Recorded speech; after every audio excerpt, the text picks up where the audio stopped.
तमिलनाडु में एक भक्त थे जिनका नाम था अप्पुडी अडिगल।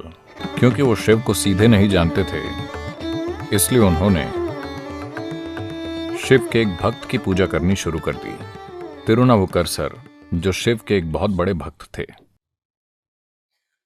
तो अप्पाटू अडिगल, जो एक अमीर आदमी थे, उन्होंने शिव के स्वरूप की तरह तिरुनावुकरसर की पूजा करनी शुरू कर दी। उन्होंने बहुत दान पुण्य किया। उन्होंने सब कुछ तिरुनावुकरसर के नाम पर रखा। वो एक भक्त थे। भक्त तर्कसंगत नहीं होते।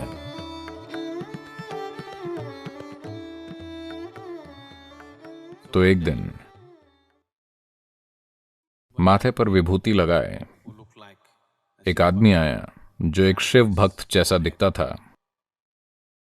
उन्होंने आकर कस्बे में किसी से पूछा, इस कुंड का नाम तिरुनावुकरसर कुंड क्यों है? They said Appattu Adigal is a great devotee of Tirunavukarsar. लोगों ने कहा, अप्पाटू अडिगल तिरुनावुकरसर के बहुत बड़े भक्त हैं, तो वो हर चीज को तिरुनावुकरसर पुकारते हैं। उनके चारों बच्चे तिरुनावुकरसर हैं। उनके घर का नाम भी तिरुनावुकरसर पर है। सब कुछ तिरुनावुकरसर है। तो इस आदमी ने कहा, क्या मैं उनसे मिल सकता हूँ? वो कहाँ रहते हैं? उन्होंने उन्हें उनका पता बताया। तो वो उनके अप्पाटू अडिगल के घर गए। कोई भी जो उधर से गुजरता, क्या आप मेरे घर आकर भोजन करेंगे? इसी में उनकी खुशी थी। तो वो बाहर इंतजार कर रहे। उन्होंने सबसे बड़े लड़के को बगीचे में जाकर केले का पत्ता काटकर लाने को कहा, भोजन परोसने के लिए, जैसे आप यहाँ आश्रम में खाते हैं।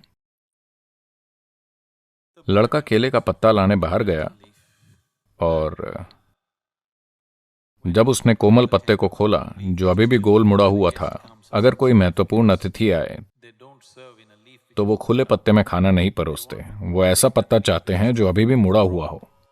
तो वो उस पत्ते को काटना चाहता था। जैसे ही उसने उसे काटा, उसमें से एक कोबरा सांप निकला और उसके गले पर काट लिया। वो लड़का वापस घर भागा, पर बगीचे में ही गिर गया। और जब उसकी मां आई तो उसने बताया, सांप ने मुझे काट लिया। उसके मुंह से झाग निकलने लगा और वो बेहोश हो गया। उसकी मां बिल्कुल घबरा गई। उसने अपने पति को बुलाया। अप्पाटू अडिगल ने आकर देखा, और अब अगर ये बात फैल गई तो शिव भक्त उनके घर में खाना नहीं खाएंगे। सारा प्रयास, सब कुछ, सारा अतिथि सत्कार व्यर्थ हो जाएगा। तो उन्होंने तुरंत एक दरी ली, लड़के को ढक दिया और उसे बगीचे में ही रख दिया। उन्होंने अपनी पत्नी से कहा, तुम अपने दुख का कोई निशान मत दिखाना। हमें पहले उनको भोजन परोसना चाहिए। उनके चले जाने के बाद हम इस मामले को जैसे संभालना है वैसे संभालेंगे। पत्नी भी मान गई। वो गए और उन्होंने सब कुछ तैयार किया और वो उनको भोजन परोसना चाहते थे। शिव भक्त चाहते थे कि पूरा परिवार उनके साथ बैठकर भोजन करे। तब उन्होंने पूछा, आपका बड़ा लड़का कहाँ है? अप्पाटू अडिगल ने कहा, नहीं, वो बाहर गया है, आइए हम भोजन करते हैं। वो बोले, नहीं, वो लड़का कहाँ है? लगता है आप कुछ छुपा रहे हैं। अप्पाटू अडिगल ने कहा, छुपाने की कोई बात नहीं है, आइए भोजन करते हैं। आपने इन चारों लड़कों का नाम तिरुनावुकरसर क्यों रखा है? उन्होंने पूछ लिया। अब अप्पाटू अडिगल को गुस्सा आ गया। ऐसा सवाल पूछने की आपकी हिम्मत कैसे हुई?